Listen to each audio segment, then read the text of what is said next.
So this is an important one. We've been thinking about doing this one together for quite a while. A long time. Yeah, and I think it's very broadly applicable. The place where we get to see it in action a lot is kind of in survival type situations, because when students come out to Reweld University, they end up facing a lot of challenges. And what we find is that it's easy to give up. You know, when you're trying to do something that is beyond what you believe you are capable of doing, it's really easy to give up.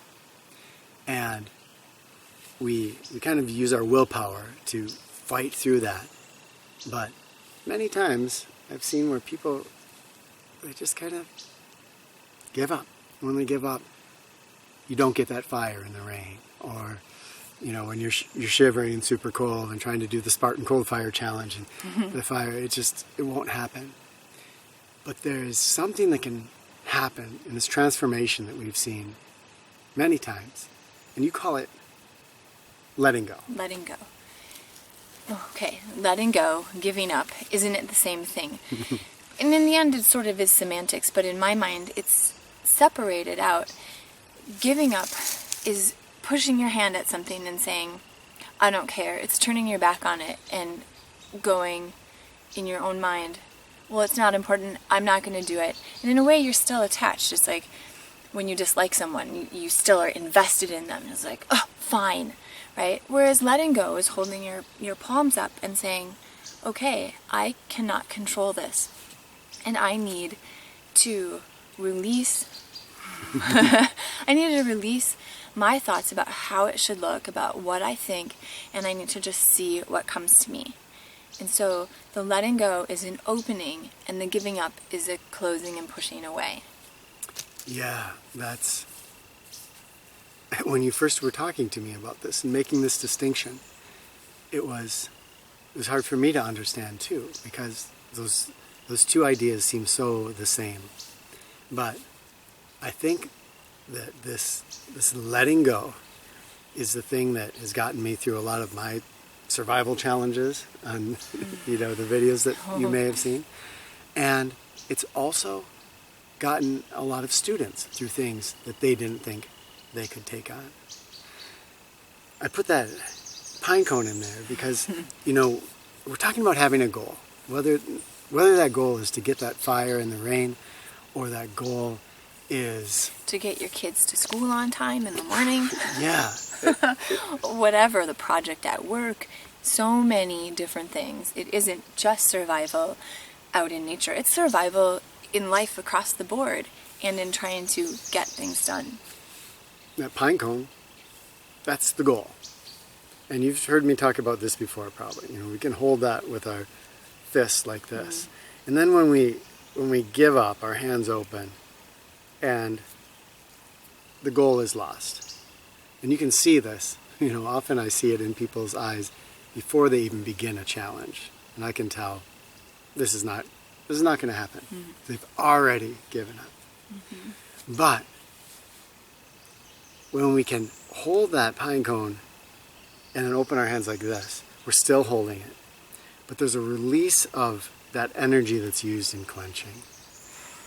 That, I think, is where the magic happens. Because a lot of times, and I'm glad you brought up getting your kids to school on time, because we might laugh at that. Oh, that's not a problem.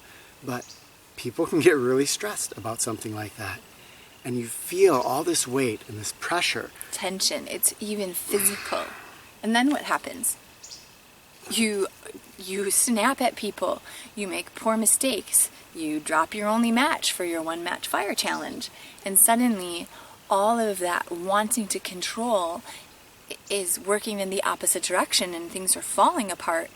Versus when you let go, there is a space and a breath, a release, and I really believe a receptivity that happens where we almost engage in a sixth sense of awareness where we can move smoothly. And sometimes athletes talk about it, or flow. Yeah, where you tap into a very different way of being. You don't need your brain. You don't need your controlling mind.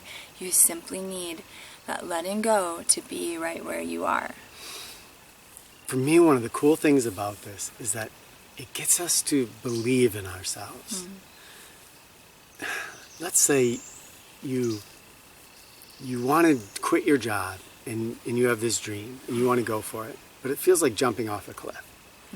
And so that fear can keep us stuck in that job our entire lives. But when we jump off, we do that in a letting go sense. We do it in a way where we have to trust that we're going to figure things out. And we are all way more capable than we've been told. We're smarter, we're more creative, we're more resilient. You know, we're given this message that we're weak, that we can't handle things. But we do have this inner power to do amazing, amazing things. And when we let go of that clenching, that unleashes that energy that was used for clenching, and now it can be used for allowing these natural abilities that we have, but that are usually suppressed by this constant clenching. You are so capable. We are all so capable. You are capable. You are able to do things that you probably don't even realize you can do. You have it in you. And when you stop holding so hard and you let go, then you become, it's like you level up in a way, and you might not even know it right away. But if you give up, if you say, no, I no longer care, you shut down all your options. And I mean, people talk about that in life and death. They say, I can tell the person who comes in, I can see it, they've already given up. Or I can tell they were alive the moment they got here, and that was all they wanted. And it's like, I've seen that again when you talk about the challenges that students go through here. Could be a challenge you present to them, or could just be something simple like, okay, I was cooking my meal and it fell into the fire, there's ashes all over it, etc., etc., etc. And you can start to see the shutting down, and then when there's a letting go, that's when their lightheartedness comes, and you laugh and you think, oh, I'm going to remember this forever. And so it's that choice that you have in any given situation. Am I going to give up? I'm going to put my hand up and say, I'm totally done, which isn't actually very fulfilling. It doesn't actually give you the weightlessness. It gives you a sense, I feel, it gives me a sense of disappointment, a heaviness in my stomach, of as though an opportunity was there and lost. Whereas letting go brings me a lightheartedness and sets me into a place where I can succeed. Even if I don't accomplish my goal, I have still succeeded because I have kind of maintained my higher self. I'm walking that path that says, okay, life, I'm with you. You were, that example I think came out of my father, who was an ER physician, and he would say that about people, that often he could tell, just based on this look in their eyes, whether people were going to make it or not. You know, if they were trauma victims of a car accident or a gunshot wound or whatever it was. And if it applies there, it applies just as much in our regular lives. And so what you said about, you know, this is the confusing part, because we've just been taught we got to cling to that goal. And if we let go of something, in a way we have to release that goal. And the way I usually do it is I say, I'm going to open up my hands. I'm still going after that goal with everything I have. Everything I have. So I'm still going for it. But I'm not attaching myself to it. I'm using that, that who knows what is good or bad. There's that. I'll try to link to that video if I can remember. And saying that even though I'm going for this goal with all of my energies, I don't know that this goal is actually going to bring me the fruits that I think. So if something else comes, that's okay. For me, that's the biggest trick to accomplishing this letting go. And then I can go for it. I can be strong, shooting for it, and I'm not attached. I'm not locked in that I need this. going for it with joy, with excitement. It's totally game-changing as far as how we approach goals in our life. It opens up curiosity. I love what you said about something else could come in, because it's as though life becomes an unfolding story versus this sort of outline of to do and to make happen. And whether it's in the woods and you're trying to make it through the night, it's like as soon as we let go, all sorts of different things that we didn't notice begin to happen. And in a way, it's a little woo-woo mystical. I don't want to lie, because doing this is scary. But time and time again, when I hear people say, okay, I did it, and wow, this is what happened, it's far more than they ever could have lined up perfectly for themselves. I think you hit on something important there, because it's really fear-based, the way we've been taught. That clinging is fear-based. And this other way, this letting go, is so open-hearted. And yeah, it can seem woo-woo in the way it sounds. But in reality, it's almost just about where your energy is going to go. Is your energy going to go into, are we going to be clinging, grasping? Or is our energy going to go into curiosity, creativity, resilience? I feel like we're really blessed in being able to see people go through a lot of these challenges, and the looks on their faces when they come out the other side of something, they feel like there's no way they could do it.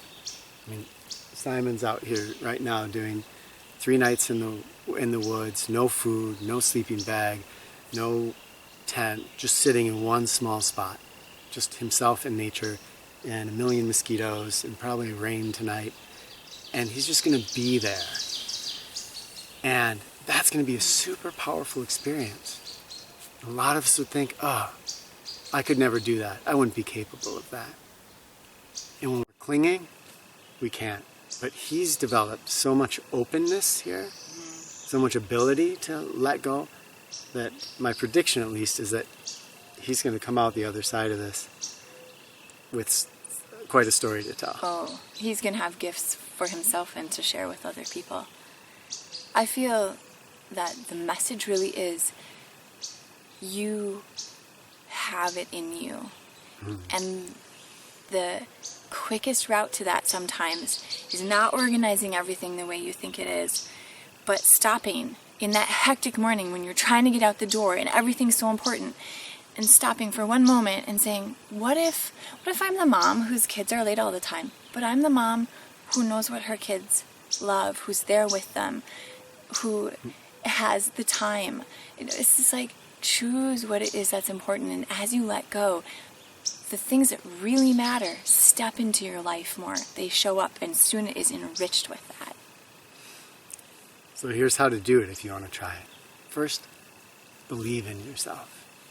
We said it before, right, in this video. You are creative. You are powerful. You are resilient. You are strong. Believe that, because you are. And if you put yourself out there a little bit, you're going to have to exercise those abilities. And though that's scary, you're going to rise up to meet that. You're strong enough to do it. Whatever your goal is ahead of you, see if you can think about it, even if you feel really serious about it, okay? You've got that interview tomorrow and you really want that job. See if you can let it go and realize, you know what? I'm going to go in for that interview. I'm going to have fun. I don't need to get that job. Another better one might come up the next day. So I'm just going to go into it with that open-heartedness. I'm going to go for it. I'm going to do my best, but I'm not going to be attached to a result. That is that magic of unattachment. You've heard about it in some wisdom traditions and such. It doesn't mean we're not doing things anymore. It doesn't mean we don't love people. It doesn't mean we don't care about things or we're not reaching for things.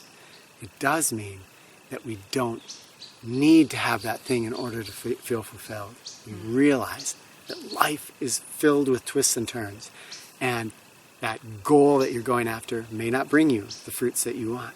Something else might be much more incredible. Then go for it. We want to hear about your experiences with this. If you've had experiences with letting go. I know this one's a little bit deeper, but I know you all can go there. And so, if you have experimented with letting go, what has that felt like? It could be any place in your life. It could be in your modern world life. It could be a survival or camping or nature experience where all of a sudden it dawned on you, hey, why am I trying so hard to do this? And something else entirely happened. So all those stories we love to hear, and your wisdom, your thoughts. It's valuable for us. It's valuable for all the people in the comments. It's amazing. Please share.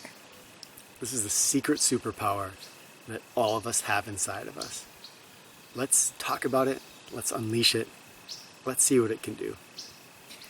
And if these videos are valuable to you, if you get something out of them, if they touch you in some way or they have something that pops into your head later on and you think, hey, wow, I am so glad I saw that, consider becoming a patron for us on Patreon. We could use you standing beside us. And it's as easy as $1 a month. That's $12 a year.